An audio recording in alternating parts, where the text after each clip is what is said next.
Okay, we are recording. Hello, everyone, and welcome to today's SIGIR Virtual Forum presentation.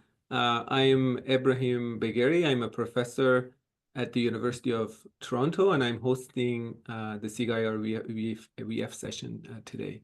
I'm very pleased to welcome Jingtao Zhan, who is a PhD candidate in the Department of Computer Science at Tsinghua University. His research primarily focuses on natural language processing and information retrieval, with particular interest in dense retrieval techniques, model interpretability, and the analysis of large model logs. He has published numerous high-quality papers at top conferences such as SIGIR, ACL, WSDM, and CIKM.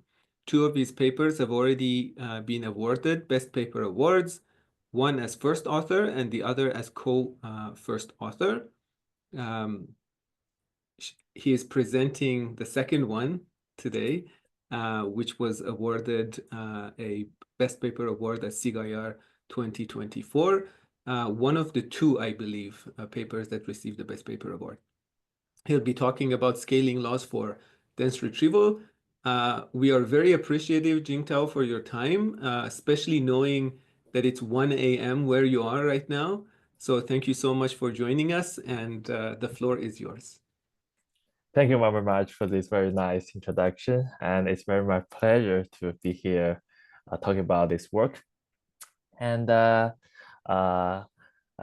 happy for on behalf of Yanfang, Qingyao Ai, Jiaxin Mao, Weihangsu, Jiachen, and Yiqun Liu to talk about this paper. And this is joint work by Tsinghua University, Yiming University of China, and Xiaohu Shu. So I think scaling laws are quite familiar for many people, and people are talking about this all the time. It was proposed by OpenAI in 2020 about the how large language models actually perform on the language modeling task. Many find that the language models follow a precise power law scalings for performance as a function of training factors. They use the probability of net token as a performance, and they try to investigate what will happen if we scale the model size or scale the data size. And here are three figures they show in their paper. And let's look at these papers. So the x-axis is a training factors, and the y-axis is test loss. So the y-axis is actually the error. The less the error, the better the performance. The three figures are all log plots. That means that the x-axis is on log scale, and the y-axis is it's also on a log scale. If we find that the data point follow a straight line on these log plots, it means that the data points are following a power law distribution. It actually means that the power law distribution is a very typical long tail distribution, and they will show a straight line on this log plot. But it also means that these data points do not follow a Gaussian distribution. A Gaussian distribution on this log plot will behave something like this. So that it means that if we increase the model size, the model performance will quickly improve, or it means that the errors will quickly drop. If you find something behaves like scaling law, it actually is a bad news for people that is trying to solve this task.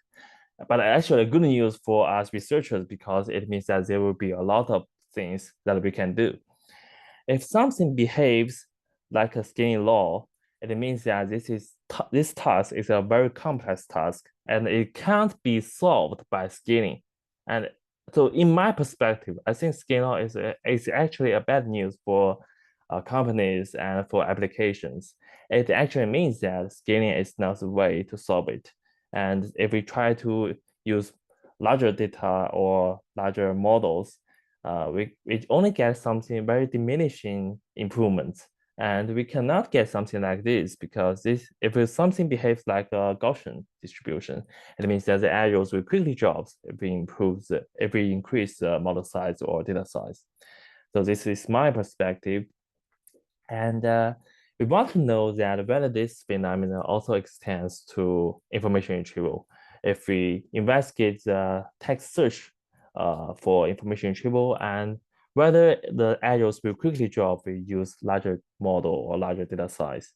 And at that time, we use dense retrieval. And we believe that dense retrieval and large language models share many similarities. For dense retrieval, it is a two-tower model. It has a document encoder that takes input of the documents and outputs a embedding. And there is also a querying encoder that takes input of the queries and outputs the embedding. And it uses the embedding similarities as relevant scores for search so that it can rank the documents based on these scores. At that time, we believe that dense retrieval and large language models share many similarities. So we thought that it could also exhibit the power law distribution. In terms of architecture, they are both transformer-based pre-trained language models. And for optimization, they both try to maximize the probability of predicting the target over several candidates. For dense retrieval, it tries to maximizes the probability of predicting the relevant passage over a large corpus. And for language models, it predicts the next token over a vocabulary. So we think that they are very similar. And we might also find a power law distribution for dense retrieval.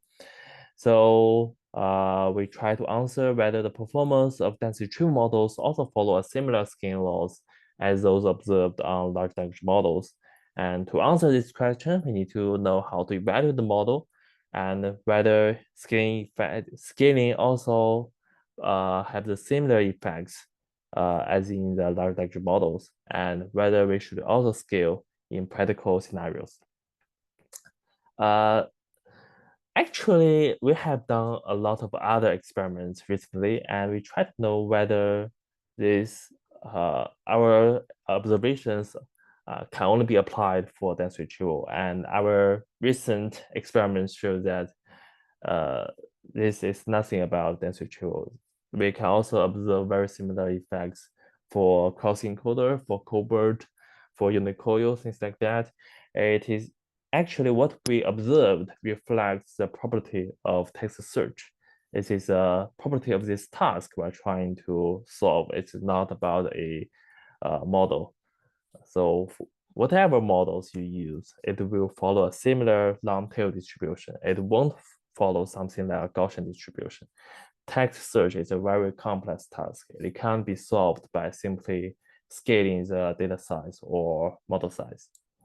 So what we will be discussing later also applies to many other models. It's not restricted to dense retrieval. And now let's talk about the first things we need to solve. It's about how to evaluate these neural models. And traditionally, we use something like error metrics like NDCG. We do not want to use it because they are discrete. They're not very precise because they put so much focus on the top ranking performance. And if two neural models differ in the how they perform for the long tail, for the tail ranking list, it's not shown in the traditional error metrics. And we're inspired by the large language model study. They try to use the probability of retrieving the target token. So this is a very smooth evaluation metric because it uses a probability. And we think that we can also use a similar thing for dense retrieval. So we use the probability of retrieving the target passage over the corpus. And we use a log transformation to transform it into an entropy, and we call it a contrastive entropy. This is actually a contrastive loss we're trying to use. And here are the three figures. We try to show the relationship between the contrastive entropy and the error matrix. And the x-axis is a contrastive entropy, and the y-axis is a error evaluation metric. And we can see that the lesser the contrastive entropy, the better the error matrix. But the error matrix is not very smooth. Actually, at some point in the middle, they have a big jump. And so we can So we believe that AI metrics take too much focus on the top ranking performance, and we use this metric to evaluate the neural models. We won't have something very smooth that we can use a we can use a power law to fit it, and we want to use a contrast entropy to evaluate neural models, and this is what we are trying to use. And we investigate the first is about the model scaling law, trying to find out what will happen if we use a larger model. And the data set we use is MS Marco. It is a English web search task released by Bing. And the other is a T2 ranking. It's also a web search task released by a Chinese search engine company. And we use different model sizes. The smallest one has 0.5 million parameters, and the largest one has 100 million parameters. And we train them of the training data. This is what we observed in our experiments. The two figures show the results on MS Marco and T2 ranking. The x-axis shows the model size, and the y-axis shows the contrast entropy. We can find that these data points all follow a straight line on this log-log plot. Note that the x-axis is on log scale, and the y-axis is also on log scale. And it means that we have seen the similar power law distribution on text search. It means that these data points do not follow a Gaussian distribution. If they follow the Gaussian distribution, they will behave something like this one. So this is what Gaussian distribution will be on this log-log plot. But on the contrary, the data points follow a straight line. Actually, this is a bad news for search engine company. It means that if they use something larger and larger, the improvements are diminishing, and the errors won't drop something like a Gaussian distribution. It will slowly drops. So this is actually a bad news. It's not a good news. But on the contrary, for good news for us, we can investigate the text search problem in a very long time, because these things can be solved by current techniques by simply scaling the model size. And also another good news is that we can actually predict what the model will be, what the performance will be if you scale the model size, for example, to 1,000 million. We believe that this line can extend to a larger scale. And this is also a property for power law distribution, because power law distribution follows straight line. So what we expect for straight line is that they can extend to almost to infinity. We believe that for whatever small range it is, we can fit the slope and expect that it will go to infinity. And for that, we can have a precise mass formulation, and we can predict what the future will be. And we also try to investigate the data scaling law. And we also use MS Marco datasets and T2 ranking datasets. The data sizes range from 100,000 to 500,000, and we use a BERT-based model for this. We also find that these data points all fall along a straight line. It's not like something like a Gaussian distribution. So that means that we cannot solve the search problem by simply use larger data set, because if you try to use larger data sets, the improvements are diminishing, and we still cannot actually solve this problem. It's not a Gaussian distribution. So again, this is a bad news for companies, for applications. And but another good part is that we can exactly predict what model will be performing if we use larger data set. And this is mass formulation. It consists of an expositional decay term and a reducible term. Yeah. And finally, we try to use a single mass formulation to show the effects of both model size and data size. So that here is the mass formulation. And actually, we use a similar formulation as OpenAI does. So this is this effect for model size. N is the number of model parameters, and this is the effect for data size. D is the number of data size.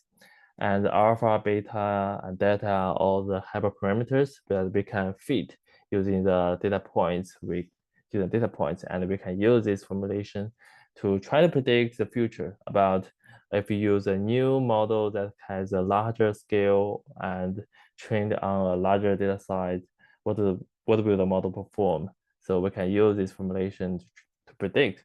And in our experiments, we find that the things we predict aligns closely with the actual experimental results. So a relatively very good fit. And here is a brief summary about the things we have observed. We try to use a contrastive entropy to evaluate the model performance. It is a log transformation about the probability. And we propose 3 scaling laws. One is the model scaling law, and the other is a data scaling law. And third part is a joint scaling law to show the effect of model size and data size.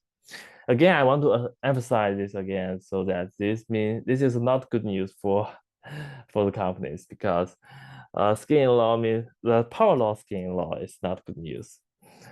On the contrary, if some people find that it follows Gaussian scaling law, that's a good news, because if you increase the model size a little bit, the errors will drop very quickly and you will solve these problems. But if something follows a power distribution, that's not good news. That's never good news. So should we scale up? Actually, we don't need to scale up, because this follows a power law distribution. And we should never scale something if it follows a power law distribution. So here's the results. For example, we can also try to solve the budget allocation problem.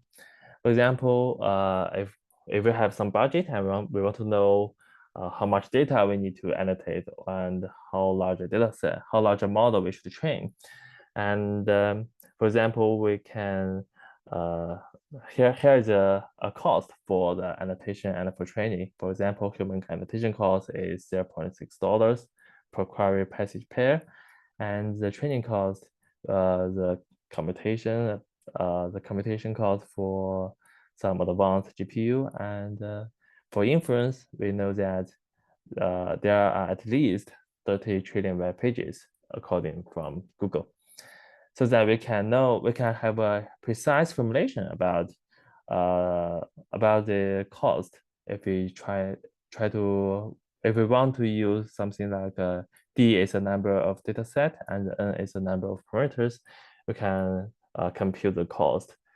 And then we can know, since we have a cost, we also know what the model will be performing for different kind of model size or data size, so that we can have a fit a curve to show that what is the optimal point for us to train a model under a fixed budget.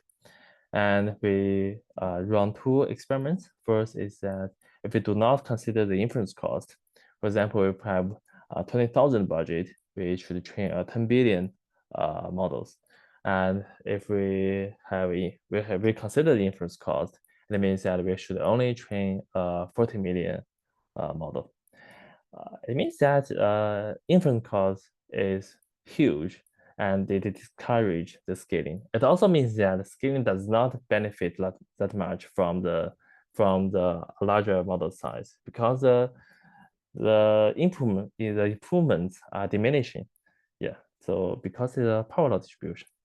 So I don't think that we should scale the models to a larger size. We should focus more about trying to find a better way that then maybe something that can follow a Gaussian distribution, but a power law distribution is never good news. And second one is about the irreducible term. This is what we find that actually in this formulation, we have this one. This is a irreducible term. It means that if we use an infinitely large model size, the loss will converge to this irreducible term. We find this irreducible term is very different on different data sets. For example, on MS Marco, the irreducible term is about 0.04, and on this Chinese data set, the irreducible term is 0.14. And if we look at the current performance of these models, we can see that for the Chinese data sets, there is a potential 7% gain for scaling, but on this English data set, we can only expect 20% gain. So about whether we should scale up, we should also consider the irreducible term, because it means that if we even use infinitely large data size and model size, this is a value that this loss term will converge.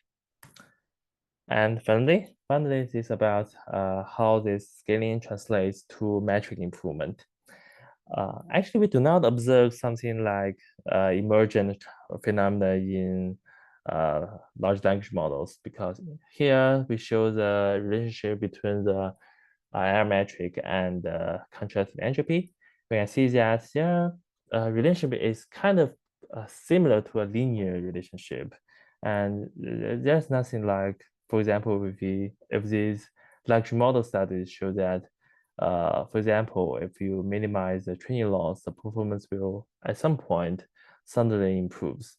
So especially for text search, I don't think we should scale up the models, because if they follow a power law distribution, and then the improvements of the loss does not translate to a emergent improvement for error metrics. So I don't think scaling should be the answer for search problem. And here is a conclusion that we investigate the scaling loss for search, and it's not restricted to dense retrieval. We have observed similar effects for many other models. And we use a contrastive entropy for model performance, and we observe a power law scaling instead of a Gaussian scaling, as this is the point. And the implication is that scaling is not the answer. And if we consider the inference cost, the irreducible term, and the metric improvement, this all discourage that we should scale the models to a larger size. At least this won't solve the search problem, and we should try some other different approach. And for the future, I think we should really try different training strategies and model architectures. For example, also we should try different scenarios, and we try to understand how these scaling effects actually mean for the nature of these tasks we're trying to solve. Because according to our recent experiments, it's not about the model, it's about the nature of this task. According to some complexity theory, it means that what we are trying to solve, this search problem, is a complex problem. And because the power law distribution is usually only observed on complex scenarios. Yeah. And this is all about my presentation. Thank you very much. Actually, this PPT was written when I was presenting for SIGIR 2024, but recently we have conducted many other experiments. So maybe I talk a lot about the recent observation from my recent experiments. So these are not shown on the PPT. Thank you very much. And I'll be taking questions. Thank you so much, Jingtao. I'm going to stop the recording so that we have this, and then we'll go to the questions. Thank you.